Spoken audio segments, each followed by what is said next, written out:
I remember nothing. We'll speak soon enough. We're nearing Kaer Morhen.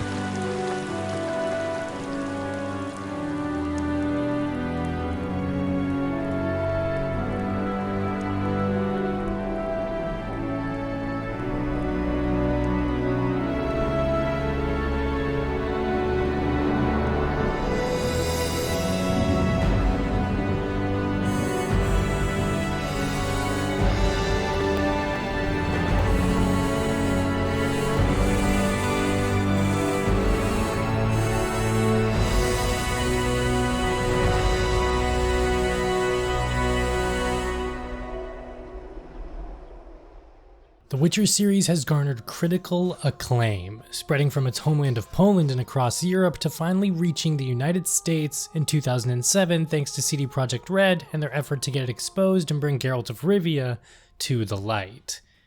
I feel it's my duty to finally play this trilogy, not just because I'm excited for CDPR's upcoming release of Cyberpunk 2077, but because they are quote-unquote must plays. Having just finished The Witcher 1, I am now making my way through The Witcher 2.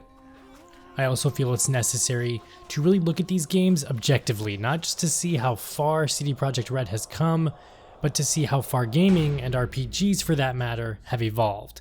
And I can tell you this now, they've come a long way. I first started playing The Witcher 1 way back in 2014. I took a break to focus on other games, forgot everything that happened, and I started it again in 2016. I took another break and finally finished it now in 2019. I'm gonna make this really short. The short version of this review, I'm sad to say, is to skip it.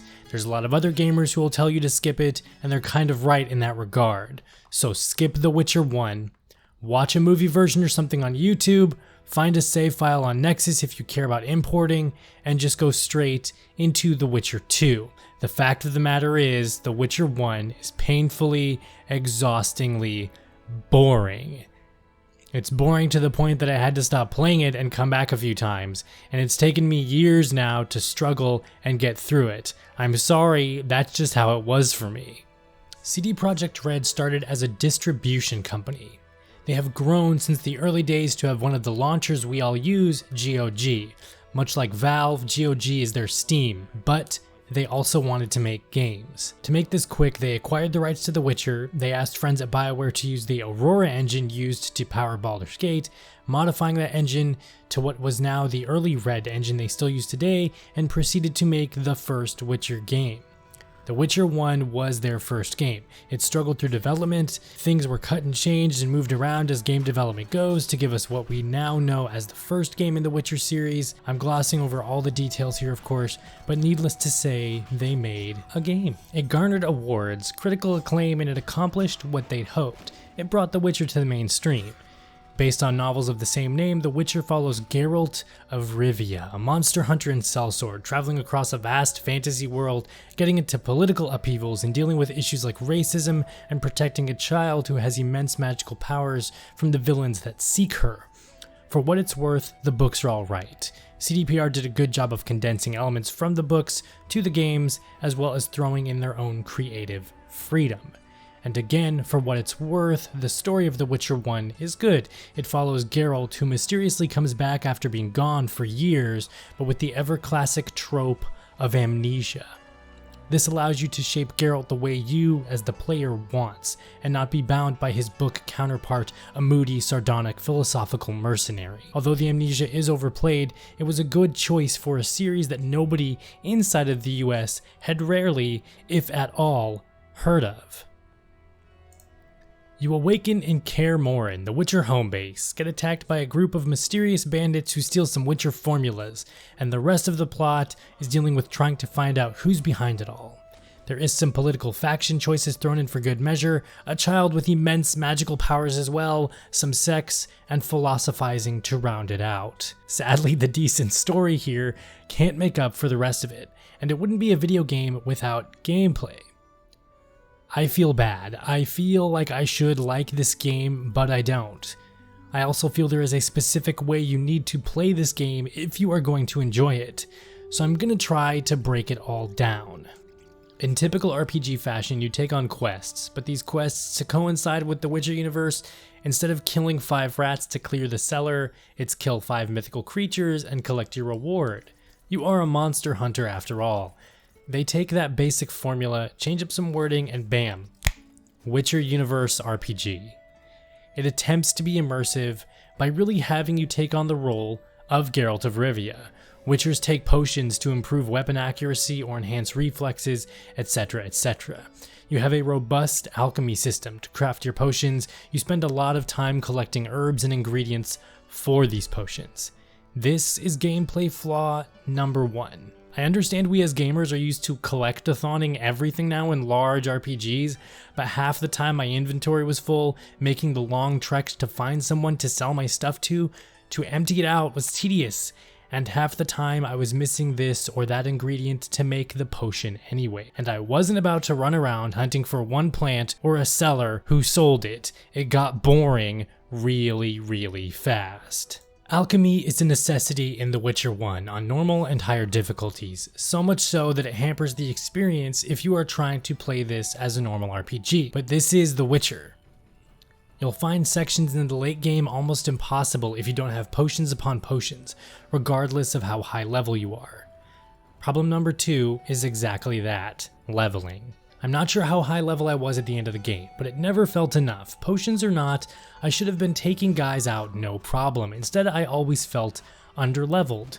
No amount of specking into this tree or that tree felt worth it. I died a lot still, even with the best armor. Hell, half of my footage is just me waiting around for my health to regenerate so I wouldn't die in 5 hits.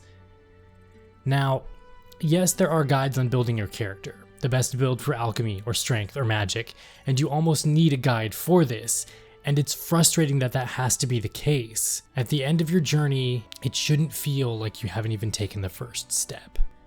My biggest gripe, however, with this game is distance. This is a big game, but it's artificially big. The point from A to B is excruciatingly large. The backtracking from here to there is painful, and doing it for each and every quest truly makes this a struggle to play.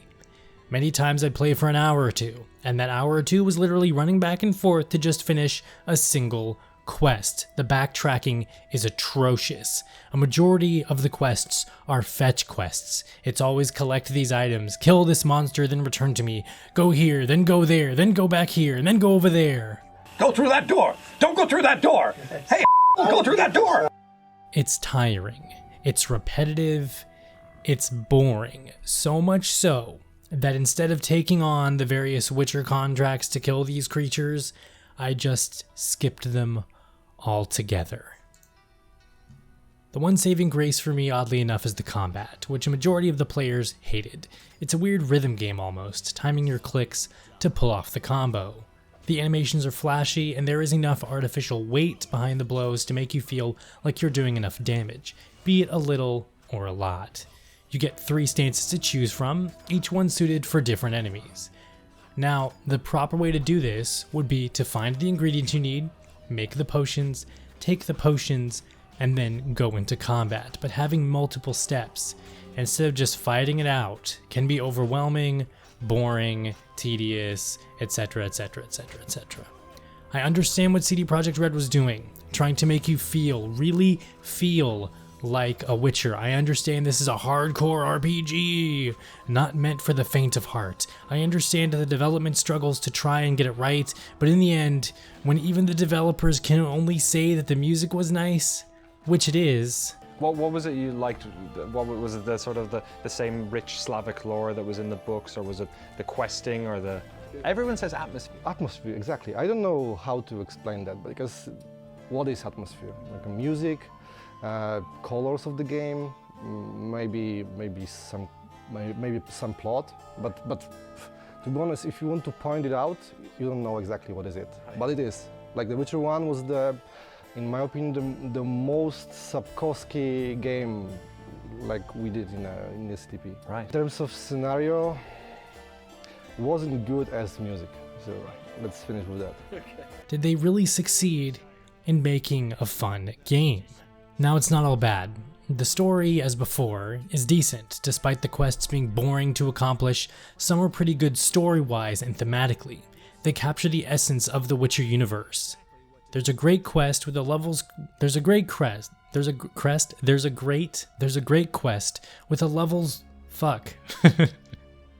There's a great quest with a lover's quarrel and having to see a ghost spirit set free.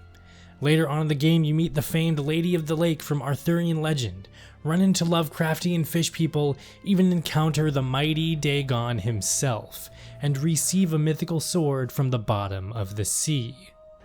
You encounter a philosophical werewolf, a ghoul who just wants to eat. You encounter a faction of ragtag elves and other non-humans who are battling it out with a religious faction. You can stay neutral or pick a side. These moments really make you think, and they'll be having you thinking way past once you finish the game. They'll have you speculating or talking philosophically with friends or other fans about why choices they made this and they made that. It's a positive note on this otherwise dull game. Despite my gripes, I don't hate this game. I don't. If I ever go back and replay it, maybe I'll relax a bit, play it slow, play it how it's intended to be played, methodical, almost micromanageable, whatever the proper word for that is. Very micromanagey. I've already started The Witcher 2 and am having a way better time. The alchemy system is more streamlined, and because The Witcher 2 is a linear experience, collecting herbs isn't as tedious. It's almost, dare I say it, fun. If you want to get into these games, I stick by with what I said about skipping The Witcher 1. I'm sorry, just watch it on YouTube. Find some save on the Nexus, and then play The Witcher 2 if you care about importing your save stuff. Mostly it's just to get cosmetic armor and like a weapon or two, a couple of bonus items, and a couple of Easter eggs mentioned, name dropped here and there from your import of The Witcher 1. But if you must play The Witcher 1, I suggest you do so slowly. Try and immerse yourself and take on the role of a Witcher. Meditate some, and enter the world that CD Projekt Red has adapted. Did I mention the music was nice? What things did you like and what things didn't you like? Music, it was